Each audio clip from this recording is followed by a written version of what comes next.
Most people think they know what Jesus drank. Wine at the Last Supper, water turned into wine at Cana, maybe some water from a well in Samaria, and that is where most people stop thinking about it. But here is what almost nobody has ever been told. The drinks that Jesus consumed every single day of his life, the ones that were ordinary and unremarkable in first century Galilee, turn out to be some of the most medically powerful substances ever studied by modern science. And when you find out what was actually in them and what they do to the human body, you will never read the Gospels the same way again. Jesus lived in first century Galilee, a working-class region of the ancient Near East where people woke before sunrise, worked physically demanding jobs under the Mediterranean sun, ate and drank what the land produced, and by all historical accounts were some of the most physically robust people of their era. They did not have pharmacies, they did not have supplements, they did not have sports drinks or vitamin infusions, or the hundreds of billions of dollars worth of health products that the modern world consumes every year trying to feel like it is functioning properly. What they had was what the land gave them. Water made medicinal by what was added to it, fermented preparations passed down through generations, drinks that ancient healers prescribed and that ordinary people consumed daily without thinking of them as medicine at all. Because in the world Jesus lived in, food and medicine were never separate categories. And here's what changes everything about how you look at this. When modern researchers analyze the specific drinks consumed in first century Galilee, when they isolate the compounds, run the clinical trials, and study the biochemistry of what those people were putting into their bodies every single day, they keep finding the same thing. These were not primitive beverages consumed because people had no better options. These were some of the most sophisticated, most targeted,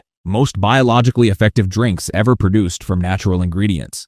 And in some cases, modern science has spent decades trying to replicate what those drinks achieved naturally, and has not fully succeeded.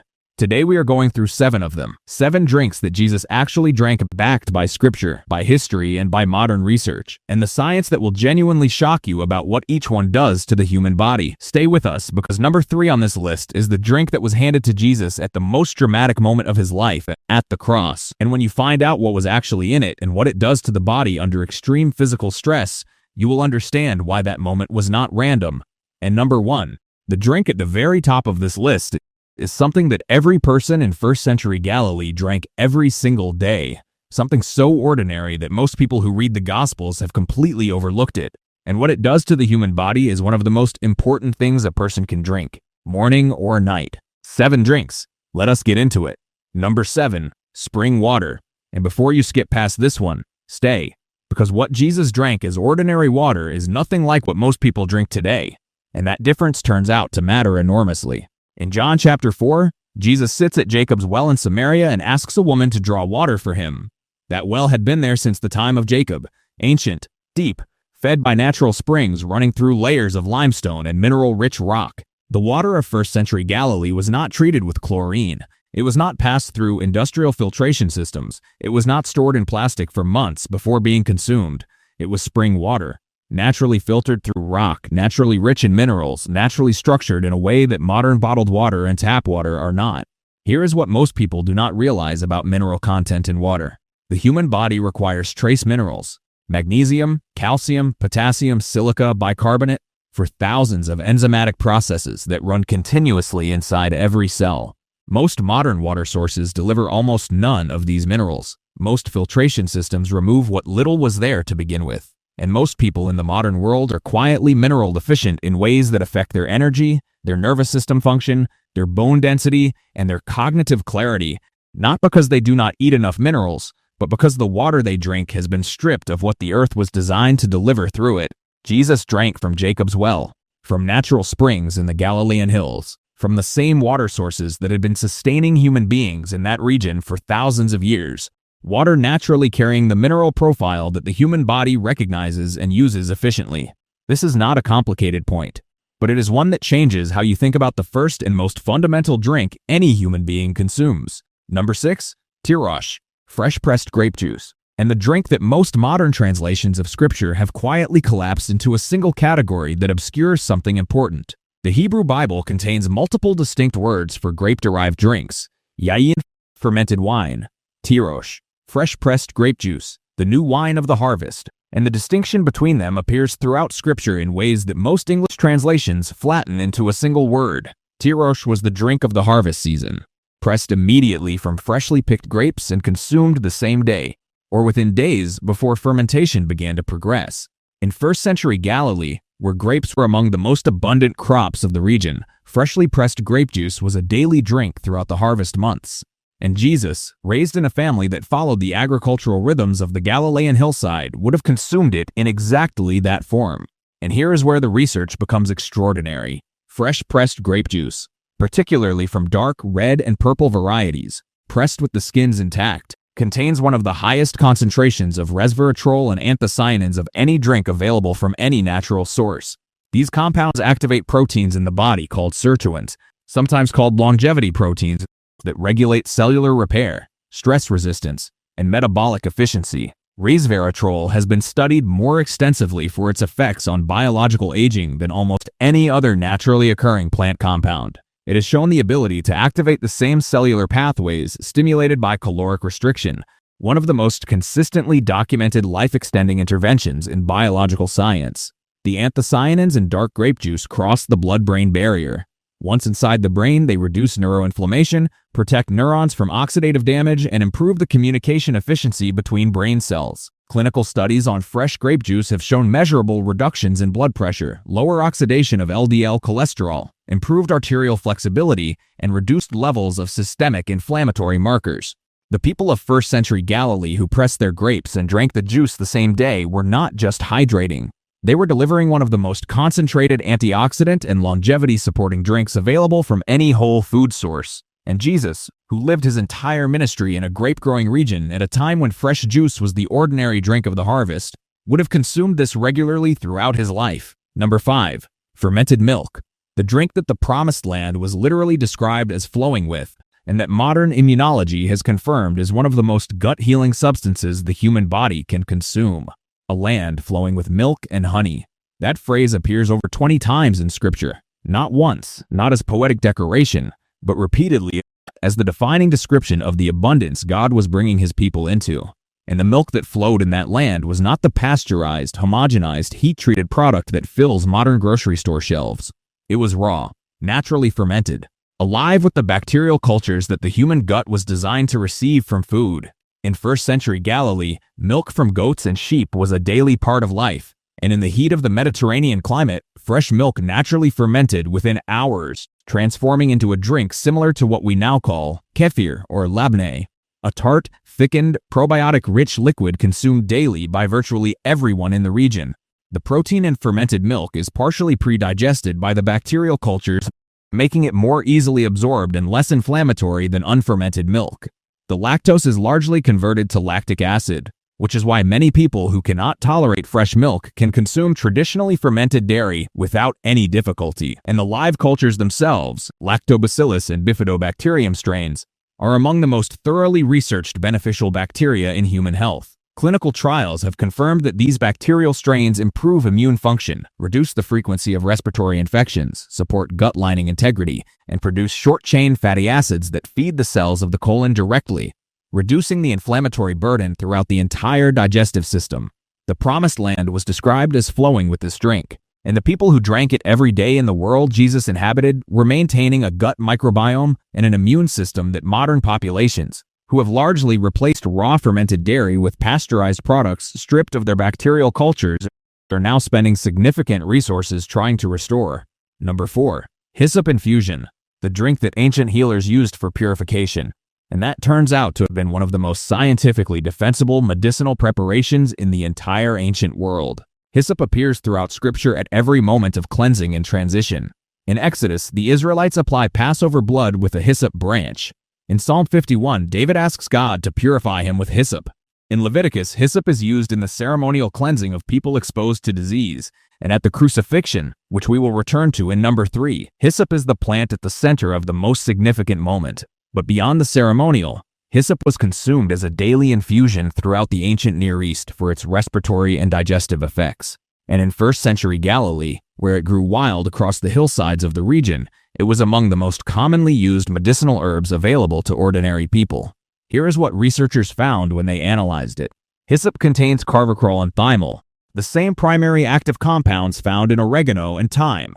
Among the most studied natural antimicrobials in modern research, these compounds have demonstrated broad-spectrum activity against bacteria, fungi, and viruses in laboratory settings. They are expectorants loosening mucus in the bronchial passages and making it easier for the body to clear. They reduce bronchial inflammation that makes respiratory infections so difficult to recover from. Hyssop also contains rosmarinic acid, a potent anti-inflammatory polyphenol that has been studied specifically for its protective effects on respiratory tissue and its ability to reduce oxidative stress at the cellular level. And here's the detail that most people never hear. The pineocamphone and isopinocamphone in hyssop have documented bronchodilatory effects, meaning they physically open the airways, improving breathing capacity in a way that is measurable and was observable to ancient healers without any scientific instrument more sophisticated than watching people breathe more easily after consuming it. The people of first-century Galilee who steeped hyssop in warm water and drank it for respiratory complaints, for digestive discomfort, and for the general maintenance of their health were not practicing superstition. They were working with a precise pharmacological tool. And Jesus, who grew up in a culture where hyssop was as ordinary a medicinal plant as aspirin is in a modern medicine cabinet, would have consumed it exactly as the people around him did. Number 3. Pascha. And this is the one that will change how you read one of the most significant moments in all of Scripture. At the crucifixion, as Jesus hangs on the cross and says he is thirsty, a soldier soaks a sponge in a liquid and lifts it to his lips on a stalk of hyssop. Most English translations call it sour wine or vinegar. What it actually was, what every Roman soldier in every garrison across the empire carried in their standard field kit, was Pascha.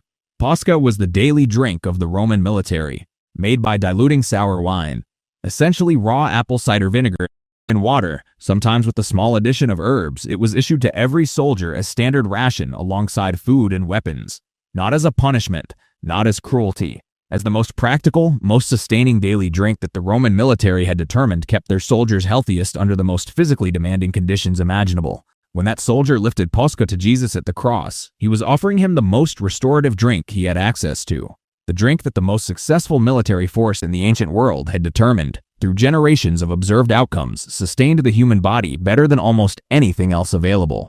And modern clinical research has since run the trials that explain exactly why. Acetic acid, the primary active compound in raw apple cider vinegar, slows the digestion of carbohydrates in the small intestine, producing a significantly flatter blood sugar response. It reduces the rate at which glucose enters the bloodstream after eating or drinking, preventing the spike and crash that depletes energy and stresses the pancreas. Research has found reductions in post-meal blood sugar spikes of up to 30% in people who consume diluted vinegar before or during meals. For someone under the extreme physical stress of crucifixion, with cortisol flooding the system, blood sugar fluctuating dramatically, the body in acute physiological crisis, Pascha would have done something specific and targeted. The acetic acid would have moderated the blood sugar chaos. The hydration would have addressed the dehydration of blood loss and exposure. And the organic acids would have delivered an immediate stabilizing effect that water alone could not provide. The soldier who offered Pascha was not mocking Jesus. He was giving him what soldiers gave each other when one of them was suffering, the most restorative thing in his kit. That is what was in the sponge at the cross. And now you will never read that passage the same way again. But here is what makes number 3 even more significant. Pascha was not just a Roman military drink. It was consumed across the ancient Near East, including in first-century Galilee, as a daily medicinal preparation. Hippocrates prescribed diluted vinegar for dozens of conditions over 2,400 years ago. Ancient Egyptian medical texts reference vinegar preparations. The tradition of diluting vinegar in water and consuming it daily ran through virtually every culture Jesus would have encountered throughout his ministry. It is one of the oldest documented medicinal drinks on Earth, and modern clinical science has confirmed every reason the ancient world valued it the way it did. 3 drinks down and 4 more to go. And the next 4 are where this gets most surprising. Number 2 is a drink that most people reading the Gospels have never identified as a drink at all, but that Jesus consumed regularly throughout his ministry, and that modern neuroscience has found does something to the brain that nothing else quite replicates. And number 1, the drink at the very top of this list, is so ordinary, so completely unremarkable in first-century Galilee, that most people who study the life of Jesus have never thought to ask what was actually in it. And what was in it turns out to be one of the most powerful morning preparations the human body can receive. Stay with us. Number 2, olive oil consumed as a drink, and this is the one that will genuinely surprise most people, because most people have never thought of olive oil as a drink at all. In first-century Galilee, olive oil was not a cooking ingredient in the way most modern people use it. It was a food. It was poured over bread, over fish, over vegetables, over grain dishes. It was used to dress every meal. and it was consumed directly, by the spoonful, mixed into water, emulsified with vinegar, as a deliberate daily health practice that the ancient world took as seriously as we take morning supplements today. The practice of drinking a small amount of olive oil, particularly first thing in the morning, appears in ancient Greek, Roman, and Middle Eastern medical traditions simultaneously. Physicians across the ancient world prescribed it for digestive complaints, for liver support, for the joints, and for what they described as keeping the body supple and functioning smoothly into old age. Jesus grew up in the olive-growing region of Galilee. Olive trees lined the hillsides of Nazareth. The Garden of Gethsemane, where Jesus prayed on the night of his arrest, takes its name from the Hebrew words for oil press. Olive oil was so central to the life of first-century Galilee that it was impossible to separate from the daily experience of living there. It was in every meal, it was on every table, and it was consumed directly in ways that the modern world has largely forgotten. Extra virgin olive oil contains oleocanthal, a polyphenol that works through essentially the same biochemical pathway as ibuprofen in reducing inflammation, not similar to ibuprofen. The same pathway. Chronic low-grade inflammation is now recognized as the underlying driver of virtually every major disease killing people in the modern world. A daily food that reduces it at the cellular level without side effects is not a minor thing. Olive oil also contains squalene that protects skin cells from oxidative damage, vitamin E that protects cell membranes throughout the body, and a spectrum of antioxidant polyphenols that collectively reduce the oxidative burden that accumulates in every tissue with age. And here's the compound most people have never heard of. Oleuropein, found in extra virgin olive oil, has been studied for its ability to protect neurons from the oxidative damage associated with cognitive aging. Research has found that populations with the highest dietary olive oil intake have among the lowest rates of Alzheimer's disease ever measured in any developed country. The people of first-century Galilee who consumed olive oil daily, in their food and directly, were maintaining a biological system that modern medicine is spending significant resources trying to restore in populations that replaced olive oil with industrial seed oils decades ago and are now experiencing the consequences. A tablespoon of high-quality, cold-pressed extra virgin olive oil, taken directly, every morning.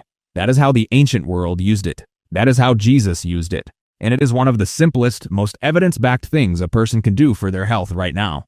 Number 1. Warm water with raw honey, the most ordinary drink in the world of Jesus, and one of the most powerful healing preparations that modern science has ever studied. This is the one that surprises people most, because there is no dramatic scripture moment attached to it, no miracle, no ceremonial significance, no specific passage where Jesus is recorded drinking it by name, and that is exactly the point. This was too ordinary to record, too unremarkable to document, too daily and too universal to be noteworthy in the way that turning water into wine was noteworthy. Every person in first-century Galilee consumed warm water with raw honey every single morning as a matter of ordinary life. It was the first thing that entered the body after sleep. It was the preparation that started every day for virtually everyone in the ancient Near East, from the poorest laborer to the wealthiest household. And that is why it is number 1 on this list. Because when something is consumed every single day by every single person in a civilization, when it is so embedded in ordinary life that nobody thinks to write about it, the way they write about miracles, it is usually because it is doing something that the body genuinely needs, something consistent enough and important enough that the culture built it into the most basic daily rhythm without ever stopping to ask why. A land flowing with milk and honey, honey referenced in Proverbs as good for the body. Jonathan eating honey in the field and his eyes being brightened. The promised land described repeatedly by what it produces, and honey consistently at the top of that list. The ancient world was not celebrating honey because it tasted sweet. They were celebrating it because they had watched across thousands of years what it did to the people who consumed it every day and what happened to the people who did not. Here is what modern science found inside it. Raw honey produces hydrogen peroxide enzymatically when diluted in warm water. It has a naturally acidic pH that most pathogens cannot survive in. It contains defensin-1, a protein produced by bees that has been studied for its ability to dismantle bacterial structures, including antibiotic-resistant strains that pharmaceutical drugs cannot reliably eliminate. The warm water activates the enzymatic activity of the raw honey more effectively than cold water, while staying below the temperature that begins to degrade those enzymes. Ancient healers who specified warm water rather than cold were not being arbitrary. They were working with an observation about what temperature produced the best results without knowing why. That modern food science has since confirmed precisely. For the brain, raw honey in warm water replenishes liver glycogen, the fuel the brain draws on after 8 hours of sleep during which no food has been consumed. When liver glycogen is low in the morning, the body releases cortisol and adrenaline to mobilize alternative fuel. That stress hormone response in the first moments of the day sets a biochemical tone that persists for hours. Warm honey water eliminates that response. The liver has what it needs. The brain receives its fuel. The stress hormones stand down. For the immune system, the antimicrobial properties of raw honey delivered in warm water on an empty stomach reach the digestive tract before food or other compounds compete for absorption. The defensin 1 protein, the hydrogen peroxide, the polyphenol concentration, all of them available to the gut lining at the moment of greatest receptivity. For the gut, raw honey contains prebiotics that selectively feed beneficial bacteria. Warm water stimulates peristalsis, the wave-like contractions that move everything through the digestive system. And the organic acids in raw honey create an environment in the upper digestive tract that pathogenic bacteria find inhospitable while beneficial strains thrive. And archaeologists have found 3,500-year-old honey in Egyptian tombs, still edible. No other food on Earth has that kind of biological stability.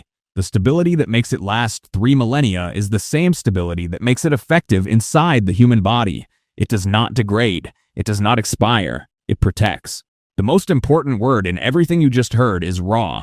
Heated, filtered, commercially processed honey is a functionally different product. The enzymes that drive its antimicrobial activity are destroyed above a certain temperature. The defensin 1 protein degrades. The enzymatic hydrogen peroxide production stops. What remains looks like honey and tastes like honey, but it is closer to sugar syrup than it is to the substance that sustained ancient civilizations and that Jesus drank every morning of his life. Raw honey. Unfiltered, unheated, sometimes cloudy, sometimes crystallized. A tablespoon dissolved in a cup of warm water, first thing in the morning, before anything else. That is the drink that every person in the world of Jesus began their day with. That is the drink that God described the promised land as flowing with, not wheat, not barley, not fish, honey, specifically, repeatedly, because the people writing those words understood by direct experience what that substance did to the people who consumed it every single day.